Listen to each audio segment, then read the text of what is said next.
want to spend more time with. You know, if you need to get to know her to know how cute she is, then she's never going to go anywhere because the first impression is so negative. And same with everything, Yeah. with CV and dating and everything. Yeah, and we are competing for people's attention, Mm. for people's affection, for jobs, for whatever it is everywhere you go, you're sort of advocating for yourself, you're marketing yourself. Yeah. And if you can't do that properly, then you're never going to get anywhere. And it's sad to say, but at the end of the day, that's just part of the game, you know. Zev is a physical fitness instructor, and for him to get his clients, for him to keep them coming for more, he has to put on a show. Yeah. And he loves it, obviously, which why he does it. But you know, he comes and he's like, he just puts on this whole big thing, and he just really loves it. But that's just part of life. That if you want to be the best at what you do, and if you want to attract the best, then you have to be the best, and you have to put in the effort. And this brings me back again to how much you know yourself and how much Mm. you feel close to yourself and the relationship you have with yourself. Because when, first of all, when you have a relationship with yourself, you know yourself better. You know what you need to work on, you know what triggers you know how to recognize better things that are not working or things that might trigger you. And you also feel more comfortable with yourself and in your own skin. So you love yourself more. And when you love something or someone, then you market it so much more effectively and so much better. And that's what it is at the end of the day.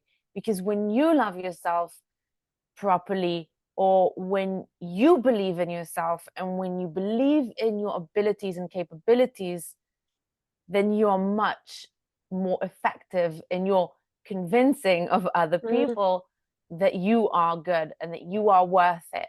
And you can't advocate for someone or something that you don't believe in, you know? And if you don't believe in yourself and if you don't feel close to yourself, then why should anyone else believe in you, you know? And I was watching podcast. You should watch it too. It's really good. With Jay Shetty and Matthew Hussey. And Matthew Hussey was saying how, or they were talking about how your goal should be your happiness, not another person. So it all starts from within. You can't rely on other people to do the things for you. I always say this, and I'll say this again and again. You can't depend on everyone else and the world around you to cater to your needs or to make you happy or to make you strong or to make you this or that or the other. You need to do it for yourself because no one's gonna do it for you. Sorry, that's my I long spiel. No, no. Two things. I'll respond to that quickly.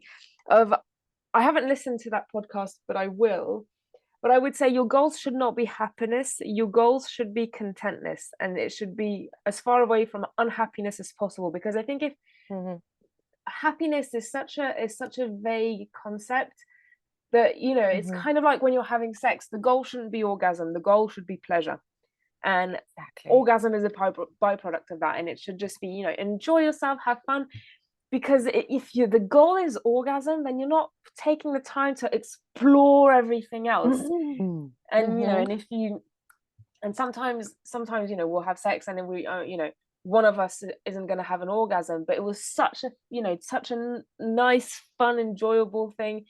And so yeah, I would say just as orgasm is not the means to an end, like so is happiness. Like it's great if it happens, but everything else is so it's so much fun. You get so many other things on the way to that that Mm-hmm. should be it. The goal should be pleasure and enjoying yourself. Yeah, I think that's the good, not happiness, but enjoying yourself. Like make sure that you are not Yeah. hating life, not this isn't something that you are being forced to do. Yeah. I mean, it was part of a big conversation, but he generalized it as having Yeah, happiness I and need to comparing listen it to it. to the fact that, you know, your goal as a person should be your own happiness and not a person. It's Mm, not my goal in life is to meet someone who's gonna make me happy. yeah. And what you were saying earlier about, loving yourself and things like that, I was having a conversation with a friend the other day, and it ties into, we did an episode a while ago about bad dating advice and whole be Mm, yourself, and how it was, and I was saying, and what I said at that time was, be yourself doesn't really mean anything because you don't know who you are in this situation. And obviously with the interviews I've been, having recently, like, I kind of, it stirred up the whole be yourself, because I'm dating companies here in this, I'm dating, I'm selling myself to becoming this amazing yeah, partner. And it's being yourself. We get told that if you do be yourself and listen to your heart, like, everything is going to work out well. And so if things don't work out well, it kind of, puts into doubt the whole, did I listen to my heart, was I my true authentic self, things like that. And that's not the right thing. The right thing is, if you listened to your heart and were yourself and, like, truly just, gave it your all, and it doesn't work out, it's going to hurt less. yeah, That is the key difference. Because, for example, that you know that I was seeing with companies, like, I was my true self. So, I went there, showed my I didn't show off all of my tattoos, but I didn't hide them, and I didn't wear a lot of makeup, and I kind of dressed in the way that I didn't overdress, but I didn't underdress. Like, I was just, this is how I'm feeling right now. And with some companies it worked, and with some companies it didn't. And the companies that it didn't, although the job on paper was something that I really wanted, the fact that that was what they put them off my profile, I was just like, well, then then that's absolutely fine. I absolutely yeah, don't mind, because for many reasons they wouldn't want somebody like me, which has nothing to do with me personally, and has everything to do with them and their needs. And yeah. because I went there and was myself, um I was just like, well, fine, then we just don't match. And and it's such a huge difference. Obviously today, you know JT and I are looking into getting a civil union, like, we're together and it's strong. But I feel that not getting a job has a bigger impact on my life than not having a partner. Oh, well, yeah, as it should be.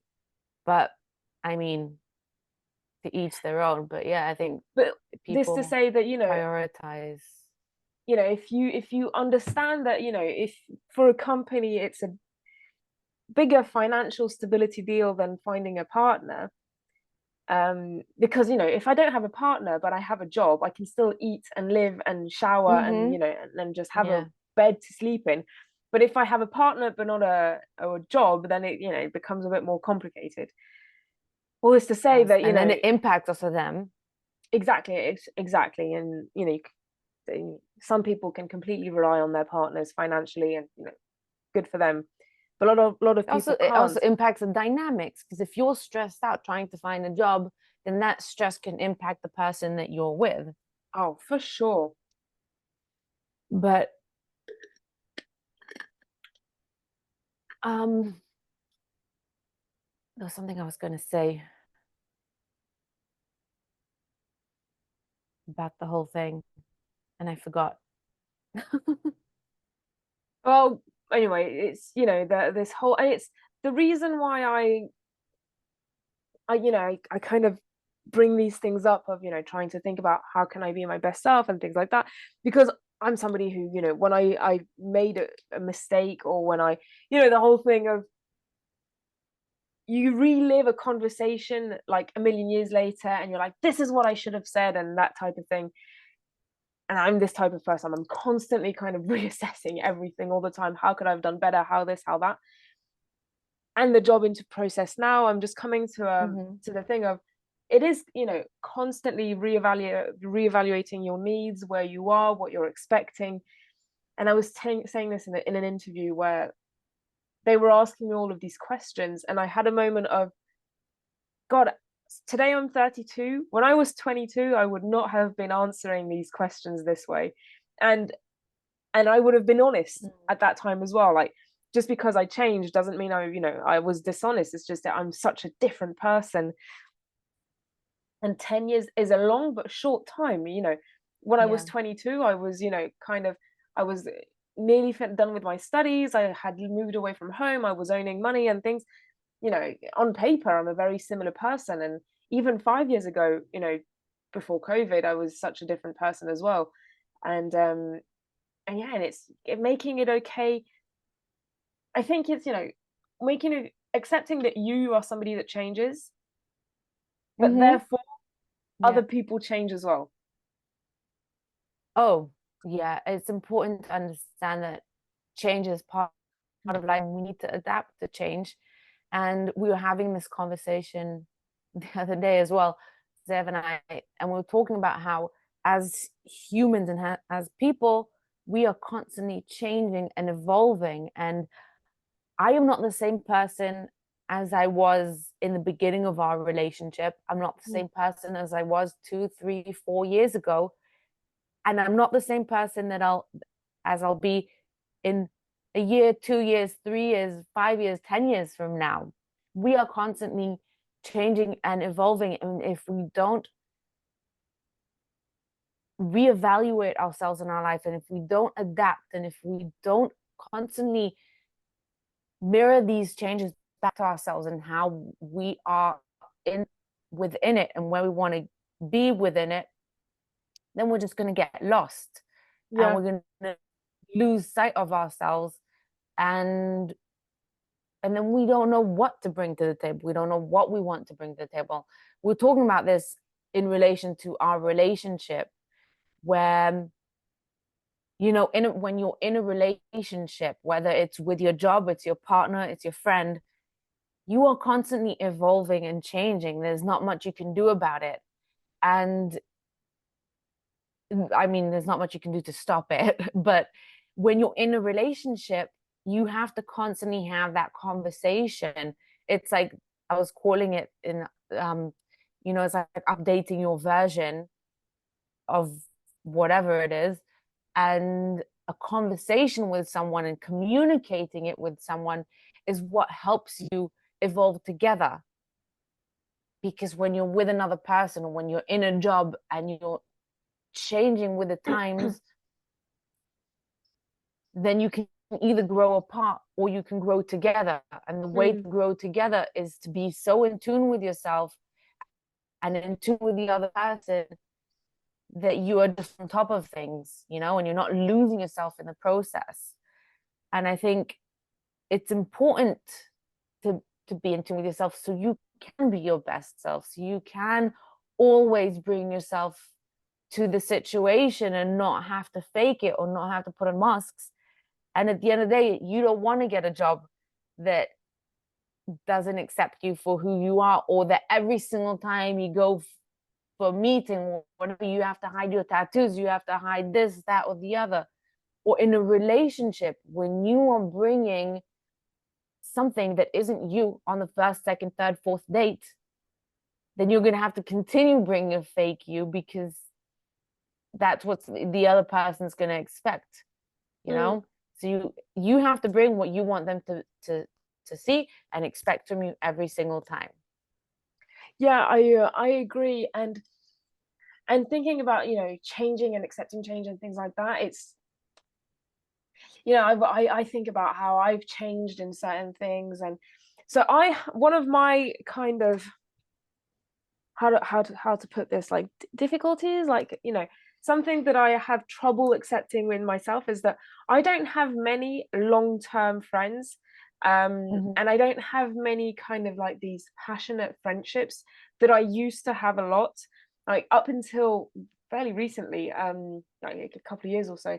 I had like a couple of really long-term friends and a couple of like really passionate friendships, like some overlapped, and it was these things. And things, and so after I went to Thailand and did all this work and like just life and things and moving, that changed. And some of these friendships kind of clashed and kind of blew up, and other friendships could just fizzled away and things. And I had a lot of trouble, well, still kind of have some kind of trouble about accepting this, because